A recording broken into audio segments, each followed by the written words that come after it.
अंतरिक्ष रॉकेट्स और उनके ईंधन की दुनिया। नमस्कार दोस्तों, आज हम एक ऐसे सफर पर निकलेंगे जो हमें पृथ्वी के पार तारों की ओर ले जाएगा।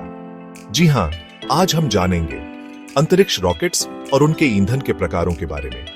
कल्पना कीजिए, एक विशालकाय रॉकेट धधकती आग और धुएं के गुब्बार के साथ पृथ्वी से अंतरिक्ष की ओर उड़ान भर रहा है। यह नजारा अपने आप में कितना रोमांचक होता है। लेकिन दोस्तों, क्या आपने कभी सोचा है कि ये रॉकेट्स इतनी ऊंचाई तक कैसे पहुंचते हैं? इनमें ऐसा क्या होता है जो इन्हें गुरुत्वाकर्षण बल को चुनौती देने की ताकत देता है? इसका जवाब है रॉकेट ईंधन। तो आइए इस वीडियो में हम अलग अलग प्रकार के रॉकेट ईंधन और उनकी कार्यप्रणाली को समझेंगे। सॉलिड फ्यूल रॉकेट ये वो रॉकेट होते हैं जो अपनी सादगी और विश्वसनीयता के लिए जाने जाते हैं। इनमें इस्तेमाल होने वाला ईंधन ठोस रूप में होता है, जैसे कि बारूद। जी हां, आपने सही सुना, बारूद। सॉलिड फ्यूल रॉकेट में ईंधन और ऑक्सीकारक दोनों ही ठोस अवस्था में मिश्रित होते हैं। जब इस मिश्रण को जलाया जाता है तो यह तेजी से जलता है और एक शक्तिशाली गर्म गैस उत्पन्न करता है। यह गर्म गैस रॉकेट के पिछले हिस्से से बाहर निकलती है और न्यूटन के तीसरे नियम के अनुसार रॉकेट को विपरीत दिशा में धकेलती है। सॉलिड फ्यूल रॉकेट का सबसे बेरीडा फायदा है इनकी सरलता। इनका डिजाइन और निर्माण आसान होता है और इन्हें लंबे समय तक संग्रहित किया जा सकता है। यही वजह है कि सॉलिड फ्यूल रॉकेट का इस्तेमाल अक्सर आतिशबाजी और मिसाइलों में किया जाता है। लेकिन हर तकनीक की तरह सॉलिड फ्यूल रॉकेट के भी कुछ नुकसान हैं। एक बार जलने के बाद इन रॉकेट्स की गति को नियंत्रित करना मुश्किल होता है। इसके अलावा solid fuel rocket liquid fuel rocket जितने शक्तिशाली नहीं होते हैं। इसके बावजूद सॉलिड फ्यूल रॉकेट ने अंतरिक्ष अन्वेषण में महत्वपूर्ण भूमिका निभाई है। अमेरिका के अंतरिक्ष शटल कार्यक्रम में इस्तेमाल होने वाले विशालकाय सॉलिड रॉकेट बूस्टर इसका एक बेहतरीन उदाहरण है। तो दोस्तों, ये थी सॉलिड फ्यूल रॉकेट की कहानी। अब हम आगे बढ़ते हैं और एक और दिलचस्प तकनीक लिक्विड फ्यूल रॉकेट के बारे में जानेंगे। अब हम बात करते हैं लिक्विड फ्यूल रॉकेट्स की। जैसा कि नाम से ही पता चलता है, ये रॉकेट्स तरल ईंधन का उपयोग करते हैं। इस ईंधन में अक्सर दो भाग होते हैं, एक ईंधन और दूसरा ऑक्सीकारक। ईंधन वो होता है जो जलता है और ऑक्सीकारक जलने में मदद करता है। लिक्विड फ्यूल रॉकेट्स में इस्तेमाल होने वाले कुछ आम ईंधन हैं तरल हाइड्रोजन, केरोसिन और मीथेन। इन ईंधनों को अलग अलग टैंकों में रखा जाता है और पंपों की मदद से एक दहन कक्ष में भेजा जाता है। यहाँ पर ईंधन और ऑक्सीकारक का मिश्रण जलता है और एक शक्तिशाली जेट उत्पन्न करता है। लिक्विड फ्यूल रॉकेट्स का सबसे बेरीडा फायदा है इनकी शक्ति और नियंत्रण क्षमता। ये रॉकेट्स सॉलिड फ्यूल रॉकेट्स से कहीं ज्यादा शक्तिशाली होते हैं और इनकी गति को आसानी से नियंत्रित किया जा सकता है। यही वजह है कि लिक्विड फ्यूल रॉकेट्स का इस्तेमाल अक्सर बड़े और ज्यादा जटिल मिशनों के लिए किया जाता है, जैसे कि उपग्रह प्रक्षेपण और मानव अंतरिक्ष उड़ान।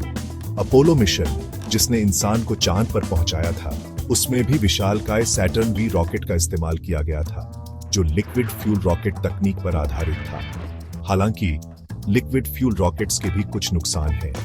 इनका डिजाइन और निर्माण सॉलिड फ्यूल रॉकेट्स की तुलना में ज्यादा जटिल और महंगा होता है।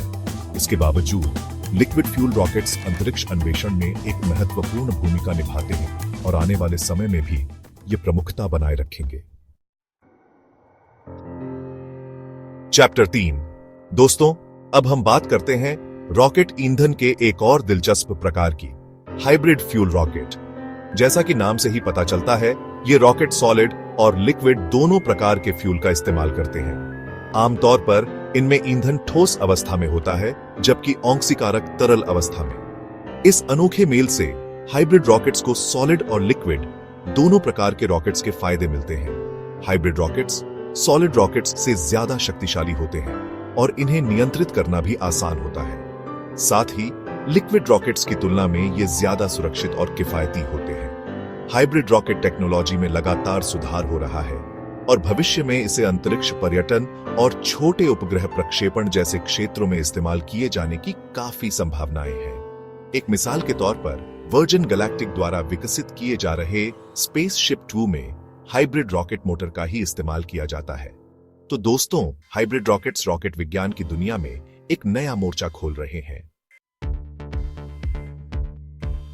चैप्टर 4 दोस्तों, अब तक हमने जिन रॉकेट इंजनों के बारे में बात की वे सभी रासायनिक प्रतिक्रियाओं पर आधारित थे।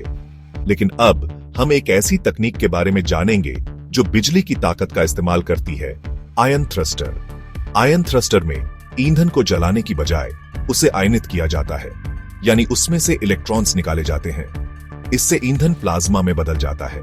इस प्लाज्मा को फिर विद्युत क्षेत्र की मदद से तेज गति से पीछे की ओर फेंका जाता है, जिससे रॉकेट आगे बढ़ता है। आयन थ्रस्टर पारंपरिक रासायनिक रॉकेट इंजनों से कहीं ज्यादा ईंधन कुशल होते हैं। इसका मतलब है कि एक ही मात्रा में ईंधन का इस्तेमाल करके ये ज्यादा दूरी तय कर सकते हैं। हालांकि आयन थ्रस्टर रासायनिक रॉकेट इंजनों की तुलना में बहुत कम जोर उत्पन्न करते हैं। इसका मतलब है कि इन्हें तेज गति पकड़ने में ज्यादा समय लगता है। इसलिए आयन थ्रस्टर का इस्तेमाल अक्सर ऐसे अंतरिक्ष मिशनों के लिए किया जाता है जहां समय की कोई कमी न हो, जैसे कि गहरे अंतरिक्ष अन्वेषण और उपग्रह स्थिति नियंत्रण। नासा का डॉन अंतरिक्ष यान, जिसने क्षुद्र ग्रह वेस्टा और बौने ग्रह सेरेस का अध्ययन किया था, उसमें आयन थ्रस्टर का ही इस्तेमाल किया गया था। चैप्टर 5 दोस्तों, अब हम अंतरिक्ष यात्रा की दुनिया के एक और रोमांचक पहलू की ओर बढ़ते हैं, न्यूक्लियर थर्मल रॉकेट। जैसा कि नाम से ही पता चलता है, ये रॉकेट ऊर्जा उत्पन्न करने के लिए नाभिकीय विखंडन का इस्तेमाल करते हैं।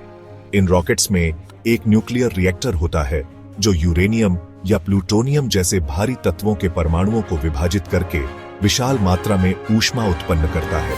इस ऊष्मा का इस्तेमाल हाइड्रोजन जैसे प्रणोदक को गर्म करने के लिए किया जाता है, जिसे फिर एक नोजल से होकर गुजारा जाता है ताकि जोर उत्पन्न किया जा सके। न्यूक्लियर थर्मल रॉकेट्स में रासायनिक रॉकेट्स की तुलना में कई गुना ज्यादा ईंधन क्षमता होती है। इसका मतलब है कि ये रॉकेट्स हमें अंतरिक्ष में और भी दूर ले जा सकते हैं, और वो भी कम समय में। हालांकि न्यूक्लियर थर्मल रॉकेट्स के साथ कुछ चुनौतियां भी जुड़ी हुई हैं। सबसे बड़ी चुनौती है इनकी सुरक्षा। न्यूक्लियर रिएक्टर से निकलने वाला विकिरण मानव स्वास्थ्य के लिए हानिकारक हो सकता है। इसके अलावा अगर रॉकेट प्रक्षेपण के दौरान दुर्घटनाग्रस्त हो जाता है तो इससे पर्यावरण को भी नुकसान पहुंच सकता है। इन चुनौतियों के बावजूद न्यूक्लियर थर्मल रॉकेट टेक्नोलॉजी में काफी संभावनाएं हैं और भविष्य में यह हमें मंगल ग्रह और उससे भी आगे ले जा सकती है। आउटरो तो दोस्तों, ये थे अंतरिक्ष रॉकेट्स और उनके ईंधन के प्रकार। हमने देखा कि कैसे अलग अलग तकनीकें हमें अंतरिक्ष की गहराइयों तक पहुंचने में मदद कर रही हैं। सॉलिड फ्यूल रॉकेट्स ने हमें शुरुआती पहल दिलाई, लिक्विड फ्यूल रॉकेट्स ने हमें चांद तक पहुंचाया, और अब हाइब्रिड रॉकेट्स, आयन थ्रस्टर और न्यूक्लियर थर्मल रॉकेट्स हमें और भी आगे ले जाने की क्षमता रखते हैं। अंतरिक्ष अन्वेषण में ईंधन की भूमिका बेहद महत्वपूर्ण है, और भविष्य में इस क्षेत्र में और भी नई और रोमांचक तकनीकों का आविष्कार होना तय है। अगर आपको यह जानकारी पसंद आई हो तो हमारे चैनल को सब्सक्राइब करें और इस वीडियो को लाइक और शेयर करना न भूलें। धन्यवाद।